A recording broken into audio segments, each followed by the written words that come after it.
नमस्कार मित्रों, स्वागत है आपका एक बार फिर मेरे चैनल में। आप देख रहे हैं ranger Samanta weather forecast and update and proof. तो यदि हम लोग अभी मानसून की विदाई की जो स्थिति है उस पर अगर गौर करें, तो आज एक बार फिर मानसून ने जो है और भी इलाकों से विदाई ली है। तो पूरा छत्तीसगढ़, पूरा उड़ीसा और यहाँ तक कि जो उत्तरी जो आंध्र प्रदेश का इलाका है, यानी कि विशाखापट्टनम, विजयवाड़ा वगैरह के इलाके से भी मानसून विदा हो चुका है। यहाँ पर आप देखिए, ये जो लाइन आप देख पा रहे होंगे, यहीं तक यानी कि मानसून विदा होता है। इसके नीचे दक्षिण पश्चिम दक्षिण उत्तर पूर्वी उत्तर पूर्वी मानसून इसके नीचे अपना प्रभाव डालता है। हालांकि आप देख सकते हो कि इसके नीचे तक मौसम विभाग ने डिक्लेरेशन किया है मानसून का, पर इसके नीचे जो कम से कम होने से भी ये हो सकता है कि थोड़ा सॉफ्टवेयर का कुछ प्रॉब्लम हो, इसलिए यहाँ तक ही लाइन है। पर कभी कभी यानी कि मानसून नॉर्मल हो सकता है कि यहाँ पर जो अमरावती है यहाँ तक भी विदा हो, पर कम से कम रायलसीमा वगैरह का जो एरिया है, यानी कि कम से कम इस वाले एरिया से तो मानसून विदा नहीं होता है। कम से कम ये वाला जो पूरा इलाका में जो भी पिंक कलर से आपको दिखा रहा हूँ, कम से कम लगभग यानी कि लगभग इस वाले एरिया में तो उत्तर पूर्वी मानसून का कुछ ना कुछ असर दिखता ही है। चाहे उत्तरी आंध्र प्रदेश में दिखे ना, क्योंकि उत्तरी आंध्र प्रदेश में भी बीच बीच में दिख जाता है, जो बहुत सशक्त होता है। उत्तर पूर्वी मानसून तो जब उग्र कंडीशन में होता है, पर यहाँ पर ज्यादा नहीं दिखता है। जो विशाखापट्टनम वगैरह, छत्तीसगढ़ में तो बिल्कुल नहीं। छत्तीसगढ़, उड़ीसा वगैरह जहाँ से आज विदा लिया है, और साथ ही इसने तेलंगाना के कुछ उत्तरी इलाके और महाराष्ट्र के भी यानी कि जो विदर्भ का स्पेशली जो पूरा विदर्भ है, वहां से आज पूरा मानसून विदा हो चुका है। तो चंद्रपुर और गढ़चिरौली में जहां भी बाकी था, वहां से भी मानसून विदाई ले लिया। और आज भी यही स्थिति है कि मानसून का सिर्फ जो पूर्वी ब्रांच है वही विदा लिया है। अभी भी मध्य महाराष्ट्र के ज्यादातर इलाके और मराठवाड़ा और जो कोंकण गोवा का पूरा एरिया है, मुंबई वगैरह, फालगढ़, इस इलाके से अभी भी मानसून विदा नहीं हुआ है, क्योंकि अभी कुछ ना कुछ वेदर एक्टिविटी जारी थी। पर अभी इसमें धीरे धीरे कमी आएगी, ऐसी स्थितियां नजर आ रही। तो हो सकता है कि मानसून अगले 48 घंटों के दौरान यहाँ से विदा ले, या फिर हो सकता है कि अगर स्थितियां उतनी अनुकूल नहीं हो तो और टाइम लगे। पर कम से कम ऐसा लग रहा है कि दीपावली के दिन तक लगभग पूरे भारत से मानसून विदा लेगा। हो सकता है कि लगभग पूरे भारत से ही अगले 48 घंटे या दीपावली तक कम से कम मानसून विदा ले ले। ऐसी स्थितियां तो नजर आ ही रही है, क्योंकि बारिश अभी इस इलाके में यानी कि दीपावली में साइक्लोनिक स्टॉर्म बनेगा और यहाँ पर पूर्वी भारत में बारिश बढ़ेगी। पर ये वाला जो एरिया है ये शिफ्ट हो जाएगा इस एरिया से, जो अभी मानसून विदा नहीं हुआ है। ये वाला जो एरिया है ये पूरी तरह शिफ्ट बना रहेगा। तो यहाँ से मानसून की विदाई में कोई अधिक व्यवधान नहीं होगा। तो अभी सैटेलाइट इमेज आप देखिए, तो सैटेलाइट इमेज में आप देख सकते हो कि बादलों की यहाँ पर स्थिति तो है। यहाँ पर जो मध्य महाराष्ट्र और मराठवाड़ा में यहाँ पर तो बादल छाए हुए हैं, इसलिए कुछ बारिश भी हो रही है। हवाओं की स्थिति में आपको बाद में दिखाता, अभी कुछ दिखा देता हूँ आपको, यानी कि थोड़ा इसलिए क्योंकि मानसून की प्रस्थान हो रहा है। हवाएं तो धीरे धीरे बदल रही है, पर अभी हवाओं में भी क्या हो रहा है आप देख सकते हो। हवाओं का मिक्सिंग है, अभी मैं बात कर रहा हूँ उसके बारे में। पर यानी कि हवाओं का जो मिक्सिंग यहाँ पर दिख रहा है, यहीं पे मैं आपको दिखा देता हूँ। लगभग इस एरिया में यानी कि यहाँ से उत्तरी हवाएं पहुंच रही है, और इस तरफ से अभी हालांकि पहले से कम हुई है, आज दिन तक ज्यादा था, इसलिए अभी धीरे धीरे वेदर एक्टिविटी हट रही है। हो सकता है कि 24 से 48 घंटों में भी मानसून यहाँ से डिक्लेयर हो जाए भाई। यहाँ पर जो है हवाओं की इस प्रकार मिक्सिंग हो रही है, यानी कि बंगाल की खाड़ी की तरफ से जो उत्तर पूर्वी हवाएं यहाँ से जा रही है, कुछ कुछ पूर्वी दिशा से होती हुई तेलंगाना होती हुई यहाँ पर पहुंच रही है। साथ ही उत्तरी जो शुष्क हवाएं मध्य प्रदेश और महाराष्ट्र, छत्तीसगढ़ की तरफ से यहाँ पर जो पहुंच रही है, ये दोनों जो हवाएं हैं यहाँ पर कन्वर्ज हो रही है। और जब दो अलग प्रकार की हवाएं मिलती है, तो आपको पता है कि बादल फॉर्म करती है, बारिश की गतिविधियां होती है। तो वही स्थितियां यहाँ पर नजर आ रही है, इसी के चलते विधान में हो रहा है। और अगले 24 से 48 घंटों के दौरान लग रहा है कि पूरी जो एकदम उत्तरी उत्तरी दिशा से जो हवाएं एकदम अपना डायरेक्ट इम्पैक्ट डालेंगी, और जो नमी वाली हवाएं आना लगभग समाप्त हो जाएगी, कम नहीं आएंगी। तो मानसून यहाँ से विदा हो जाएगा। हालांकि हो सकता है कि तटीय कर्नाटक वगैरह से अभी थोड़ा सा और समय लगे मानसून विदा होने में। तो अब मैं आपको दूसरा जो बड़ी खबर है उसके बारे में अवगत करा देता हूँ, जो कि हमारा जो साइक्लोनिक स्टॉर्म सतरंग है। इसका जो नाम, जी हाँ, मतलब सतरंग है, जिसका नामकरण थाईलैंड में किया है इस बार। तो ये आप देखिए बंगाल की खाड़ी में फिलहाल एक लो प्रेशर एरिया बन चुका है यहाँ पर, ये यहाँ पर। और ये वेदर मॉडल तो दिखा रहा है कि साइक्लोनिक सर्कुलेशन है, तो एक मतलब लोअर लेवल में बना हुआ है। आप इसको ट्रफ रेखा ही लगभग पकड़ सकते हैं। यहाँ से ट्रफ रेखा होती हुई यहाँ से होती हुई ये अरब सागर में एक सर्कुलेशन बना हुआ है, यहाँ तक पहुंच रही है। यानी कि दोनों सागरों में अभी ये जो सिस्टम है वो बना हुआ है। पर ये जो बंगाल की खाड़ी है यहाँ पर जो सिस्टम है वो ज्यादा सशक्त है, स्थितियां भी अधिक अनुकूल है अरब सागर से, तो ये सिस्टम ही सशक्त होगा। और आपको लगता है कि यही साइक्लोन सतरंग का रूप आगे इस प्रकार ये लेगा। तो अभी मैं क्लियर कर देता हूँ जो ड्राइंग से। तो अब मैं अगर ये इस ECMWF वेदर मॉडल को आपको दिखाऊं कि ये सिस्टम क्या दिखा रहा है, तो ये कम से कम जो फिलहाल के ट्रैक के हिसाब से आप देखिए, जो 22 से तारीख की तटीय उड़ीसा तक तो असर तो डालेगा, पर आंध्र प्रदेश में तो बिल्कुल लैंडफॉल की संभावना अभी नजर नहीं आ रही है, आंध्र प्रदेश या तमिलनाडु। तो ये 23-24 तारीख को ये लगभग आंध्र उड़ीसा के तट के समानांतर हो जाएगा। 24 तारीख रात होते होते यहाँ इसके समानांतर होगा। और फिलहाल क्योंकि लग रहा है कि उड़ीसा में लैंडफॉल नहीं करेगा, तो और भी 24 घंटों का ये अधिक समय लेकर के और भी हो सकता है कि थोड़ा ये सशक्त हो आगे जाके। यहाँ पर ये वाले एरिया में, यानी कि जो पश्चिम बंगाल के जो दक्षिणी जो बंगाल की खाड़ी है, एकदम जो उत्तरी बंगाल की खाड़ी का जो एकदम एरिया है, यहाँ पर ये और सशक्त हो सकता है। क्योंकि अगर सी सरफेस टेम्परेचर आप देखिए, तो सी सरफेस टेम्परेचर यहाँ पर और भी ज्यादा है, यानी कि 30 डिग्री तक आप देखिए सी सरफेस टेम्परेचर बना हुआ है उड़ीसा के दक्षिणी इलाकों के साथ साथ जो पश्चिम बंगाल का दक्षिणी इलाका है यहाँ पर। और फिलहाल ये जो सिस्टम है यहाँ पर 29 डिग्री, यानी कि उतना डिफरेंस नहीं है, पर 1-2 डिग्री का डिफरेंस है। तो इसके चलते और भी इसको थोड़ा सपोर्ट मिलेगा और दूसरी एटमोस्फेरिक स्थितियां भी अनुकूल होगी। और प्रेशर कंडीशंस भी अगर मैं आपको दिखाऊं तो वो भी धीरे धीरे कम होते हुए आपको थोड़ी नजर आएगी। कम से कम 25 तारीख को जब ये और सशक्त होगा तो प्रेशर कम होकर 997 मिलीबार तक पहुंच जाएगी, यानी कि 1000 के नीचे। तो प्रेशर कंडीशन भी ठीक ठाक रहेंगी। हवाओं की स्पीड 62-63। यहाँ पर ये वेदर मॉडल तो दिखा रहा है कि एक साइक्लोनिक स्टॉर्म ही मोस्ट प्रोबेबली रहेगा, साइक्लोनिक स्टॉर्म ही रहने की ज्यादातर संभावना है।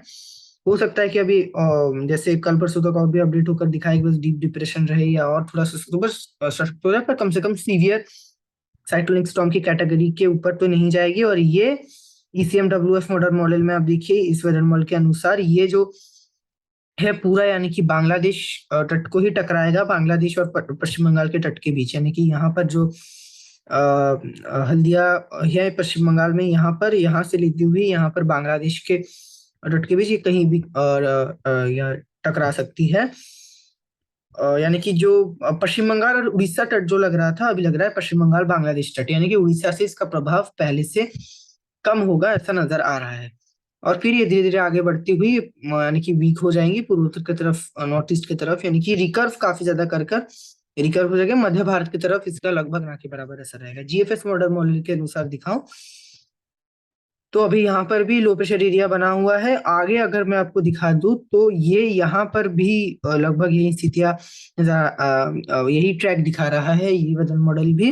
पर ये दिखा रहा है कि और भी पूर्व में, यानी कि बांग्लादेश और म्यांमार के तट में जाकर ये सिस्टम आप देख सकते हो टकराएगी, फिर ये एकदम पूर्वोत्तर में जाकर और म्यांमार की तरफ चले जाएगी। तो पश्चिम बंगाल में भी GFS की अगर माने तो असर कम रहेगा। और उड़ीसा की तरफ थोड़ी देर कम, यानी कि ना के बराबर उड़ीसा में इफेक्ट रहेगा। केवल जब ये उड़ीसा के समानांतर रहेगा उस समय इफेक्ट रहेगा। लैंडफॉल के समय उड़ीसा या पश्चिम बंगाल कहीं भी उसका अगर ऐसा होता है तो असर नहीं रहेगा। IMD का अगर मैं ट्रैक दिखाऊं जो फिलहाल अपडेट हुआ है,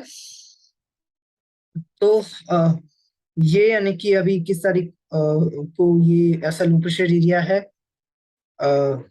फिर ये कल एक डिप्रेशन बन जाएगा जो कि 20 नॉट्स तक आप इसका स्पीड देख सकते हो। उसके बाद ये डीप डिप्रेशन बन जाएगा जो कम से कम 23 तारीख तक।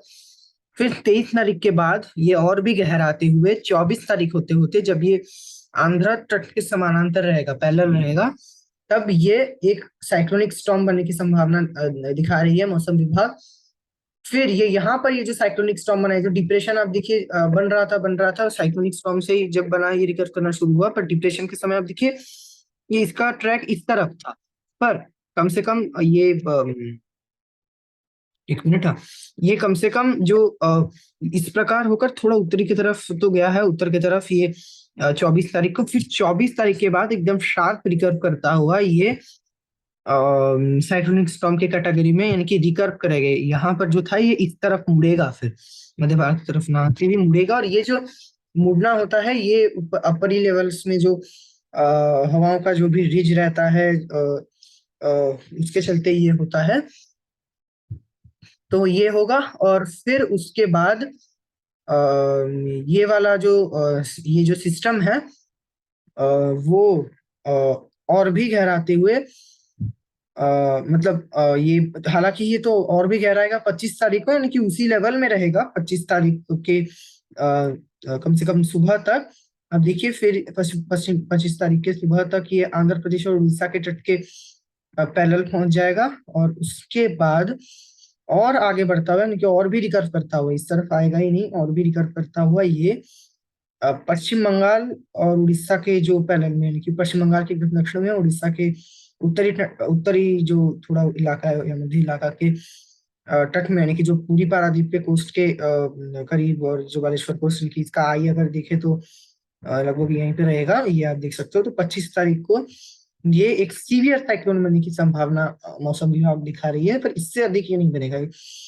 सीवियर साइक्लोनिक स्टॉर्म दिखा रही है, पर हो सकता है कि यहाँ पर आगे जाके थोड़ा लैंडफॉल के समय वीक हो, या फिर इसी स्थिति में रहेगी, किसी सरफेस टेम्परेचर यहाँ पर अच्छा है। तो ये ऐसा सीवियर साइक्लोनिक स्टॉर्म यहाँ पर होने रहेगा। और 26 तारीख के सुबह आई पूरा दिखा रहा है कि 25 से 26 तारीख हो सकता है कि 25 तारीख के रात के 12 बजे के बाद, या फिर 25 तारीख के रात को ये लैंडफॉल करे। 26 तारीख के सुबह तो ये काफी थोड़ा अंदर ही घुस जाएगा। तो 25 तारीख के देर रात या इसी समय अगर मैं यहाँ पर ही आपको दिखाऊं, तो यहाँ पर जो वेदर मॉडल दिखा रहा है क्या, तो वो ECMWF भी यही दिखा रहा है कि 25 तारीख के देर रात, यानी कि एकदम रात 12 बजे, जो कि 26 तारीख उसको मान लिया जाता है, लगभग उसी समय ये यहाँ लैंडफॉल करेगा ऐसे सीवियर साइक्लोनिक स्टॉर्म के कैटेगरी में मौसम विभाग के अनुसार। और ये जो आप ग्रीन एरिया देख रहे हैं, यानी कि ये जो सारा एरिया होगा, यहाँ पर काफी ज्यादा तेज हवाएं, और जहां पर भी सी कंडीशन है वो वेरी रफ रहेगा, यानी कि पूरा डायरेक्ट साइक्लोन का इफेक्ट रहेगा। इसके आसपास के एरियाज में भी इसका असर रहेगा, पर उतना डायरेक्ट नहीं रहेगा, कि पूरा डायरेक्ट असर रहेगा। ये आप यहाँ से ज्यादा बेटर देख सकते हैं। तो सबसे ज्यादा जो अफेक्टेड एरिया रहेगा वो जो है high to very high seas, आप इसमें देख सकते हो। ये यानी कि वन ऑफ द, यानी कि सेकेंड मोस्ट हाईएस्ट। तो ये यानी कि पूरे जो उड़ीसा के थोड़े डीप सी में, पश्चिम बंगाल के डीप सी में, इन सारे इलाकों में रहेगा। और ये जो ग्रीन एरिया आप देख रहे हैं, यहाँ पर बहुत डिवास्टेटिंग थोड़ा डैमेज हो सकता है। यानी कि यहाँ पर एक तो सी के एरिया में तो वेरी हाई सीज रहेगा, और और विंड स्पीड्स अगर आप ये जो ग्रीन एरिया में देखें तो 92 to 117 किलोमीटर प्रति घंटे की रफ्तार से विंड स्पीड यहाँ चल सकती है। ब्लू एरिया में विंड स्पीड 62 to 91 है। और जो यानी कि जो ब्लैक या ग्रे एरिया जो आप देख रहे हैं, यहाँ पर भी सी कंडीशंस वेरी रफ चीज तो रहेंगी, पर विंड स्पीड केवल 52 to 61 किलोमीटर प्रति घंटे की रफ्तार से। तो ये उड़ीसा के तटों में भी इतनी विंड स्पीड्स हो सकती है, लगभग 25 26 25 हो सकता है 26 तारीख को भी, 25 तारीख को ही मोस्ट प्रोबेबली रहेगा उड़ीसा के तटों में भी। पर यानी कि उतना नहीं। बांग्लादेश और पश्चिम बंगाल की जो पूर्वी तट है, यहाँ पर इसका सबसे ज्यादा असर रहेगा, ये मौसम विभाग के अनुसार अभी है। तो ये हुआ है साइक्लोन का अपडेट, यानी कि इस वीडियो में मैं केवल साइक्लोन का ही अपडेट दे रहा हूँ, वरना काफी ज्यादा लंबा वीडियो हो जाएगा। और अभी फिलहाल की स्थिति में आप देख सकते हो लो प्रेशर एरिया यहाँ पर, ये बादलों की स्थिति में यहाँ पर ये बना हुआ है। तो अभी के लिए इतना ही, यानी कि मानसून का अपडेट और साइक्लोन का अपडेट मैं इसी वीडियो में देता हूँ। इसके अभी अगला वीडियो भी मैं 2 वीडियोज अपलोड कर दूंगा, इसमें आप देखेंगे। तो और एक भी अगर मैं आपको दिखा दूं, तो आप देख सकते हो यहाँ पर ये टेबल है, यानी कि ये जो साइक्लोन है वो 22 तारीख को जब इतने लॉन्गिट्यूड, इतने लैटिट्यूड में रहेगा, तो इसका विंड स्पीड इतना होगा, यानी कि 40 to 50 पहले डिप्रेशन ही बनेगा कल, यानी कि डिप्रेशन से ही ये टेबल बनाया जाता है। और फिर उसके बाद जब ये और थोड़े उत्तर में रहेगा, तो तब भी 45 to 55, तब भी डिप्रेशन कैटेगरी में। फिर डीप डिप्रेशन बनेगा, फिर साइक्लोनिक स्टॉर्म के 24 से 25 तारीख के बीच बन जाएगा, और सीवियर साइक्लोनिक स्टॉर्म 25 तारीख को 90 to 100 गस्टिंग टू 110। आप देख सकते हो 20.8 डिग्री जब नॉर्थ ये आपका जो लैटिट्यूड है इसमें रहेगा, और 89.2 जो 0.2 डिग्री ईस्ट लॉन्गिट्यूड में जब रहेगा, तो ये उस समय पूरे पीक में होगा। आप देख सकते हो 90 to 100 गस्टिंग टू 110,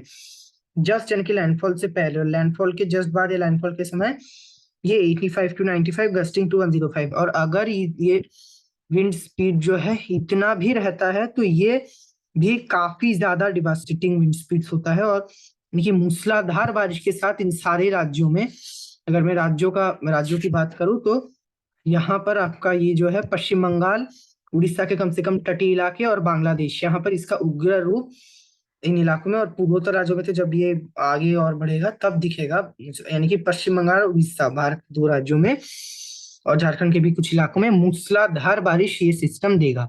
तो अभी के लिए इतना ही। मैंने जैसे बोला साइक्लोन के अपडेट के लिए, आगे के अपडेट्स के लिए अभी देखिए मेरे चैनल को। जय हिंद, जय भारत।